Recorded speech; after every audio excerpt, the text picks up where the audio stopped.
नमस्कार दोस्तों, मैं मोहित शर्मा। स्वागत है आपका हम सबके बीच की कहानियों में। कुछ पाने के लिए कुछ खोना पड़ता है, लेकिन यहाँ कुछ उल्टा हुआ। कुछ पाने के लिए जब पन्नालाल ने कुछ खोना चाहा तो उसे कुछ नया तो मिला नहीं, लेकिन जो हुआ वो आपको सुनाता हूँ। कहानी है पन्नालाल की।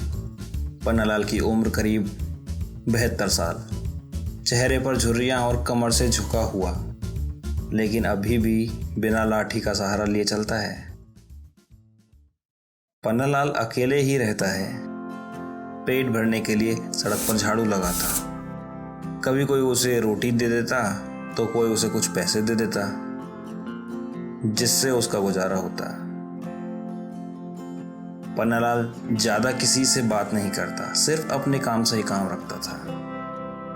पन्नालाल की आदत थी कि जब तक कोई भी चीज़ बिल्कुल ख़राब ना हो जाए तब तक वो उसे नहीं छोड़ता, चाहे वो खुद उससे परेशान ही क्यों ना हो जाए। ऐसी ही एक चीज़ जिसे पन्नालाल छोड़ना तो चाहता है, लेकिन छोड़ नहीं पा रहा था, क्योंकि वो चीज़ अभी तक उसका साथ दे रही थी, और वो चीज़ थी उसकी चप्पलें।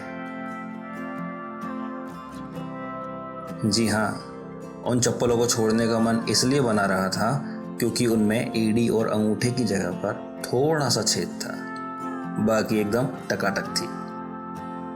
एक दिन पन्नालाल ने अपने कलेजे पर पत्थर रखकर मन बनाया कि वो अपनी चप्पलों को कहीं रास्ते में छोड़ आएगा, तब उसके बाद नई चप्पलें ले लेगा। अगली सुबह पन्नालाल उठा और रोज की तरह काम पर चल दिया। अब पन्नालाल ने अपनी जेब में एक पॉलीथीन भी रख ली थी। ये पॉलीथीन पन्नालाल की प्लानिंग का ही एक हिस्सा थी, जो कि उसे चप्पलों को गायब कराने में मददगार थी। पन्नालाल को रास्ते में एक झाड़ दिखा। झाड़ दिखते ही पन्नालाल वहीं रुक गया और इधर उधर देखने लगा। जब उस रास्ते पर कोई नहीं था तो पन्नालाल ने अपनी जेब से फटाफट से पॉलीथीन निकाली और अपनी चप्पलें उसमें रख झाड़ पर फेंक दी। अब पन्नालाल वहां से चल दिया। पन्नालाल ने सोचा, अपना काम टाइम पर खत्म कर कर लौटते में नई चप्पलें पहनकर घर चला जाऊंगा, क्योंकि मार्केट पन्नालाल के घर की तरफ ही था। अपना काम खत्म कर पन्नालाल उसी रास्ते से अपने घर जा रहा था। जैसे ही वो उस झाड़ के करीब पहुंचा तो झाड़ से नजरें बचाते हुए वहां से तेजी से निकलने लगा कि एक तेज हवा के झोंके से वो पॉलीथीन फट गई और चप्पलें पन्नालाल के सामने आकर गिर गईं। पन्नालाल उनको देखता रहा और बेमन पहनकर चल दिया, क्योंकि वो चप्पल चाहे जैसी भी थी पर पन्नालाल की खुद की थी। पन्नालाल ने अगले दिन कुछ अलग प्लानिंग की और सुबह का इंतजार करने लगा। रोज की तरह पन्नालाल अपने काम पर चल दिया। इस बार उसने सोचा कि वो अपनी चप्पलें मंदिर में छोड़कर आएगा। अपना काम कर पन्नालाल मंदिर पहुंच गया। चप्पल उतारकर अंदर जाकर भगवान के दर्शन करने लगा। जब बाहर आकर देखा तो उसकी छेद वाली चप्पलें गायब थी। पन्नालाल ने मन ही मन सोचा कि चलो अच्छा हुआ, अब नई चप्पलें ले लेता हूं, और घर के लिए चल दिया। पन्नालाल मंदिर से निकला ही था कि एक कुत्ता उसके सामने आया और उसकी चप्पलों को उसके सामने छोड़कर चला गया। पन्नालाल उस कुत्ते को तब तक एकटक देखता रहा जब तक वो चला नहीं गया।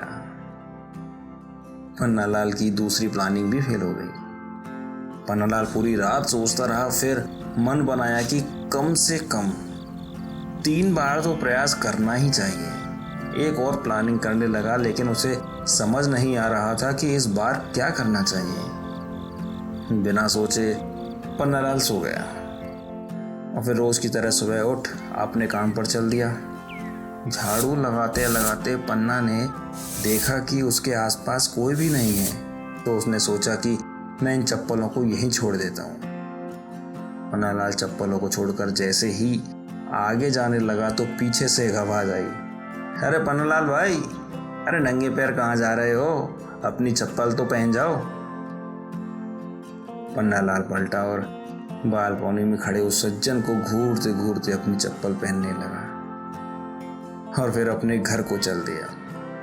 पन्नालाल खुद को किए गए वादे के मुताबिक 3 बार प्रयास कर चुका था, लेकिन चक्कर चप्पलों का ऐसा चला कि वो पन्नालाल को छोड़ने को राजी नहीं थी। जब जब चप्पलों को खुद से अलग किया तब तब वो चप्पलें घूम फिर कर पन्नालाल के सामने ही आ जाती।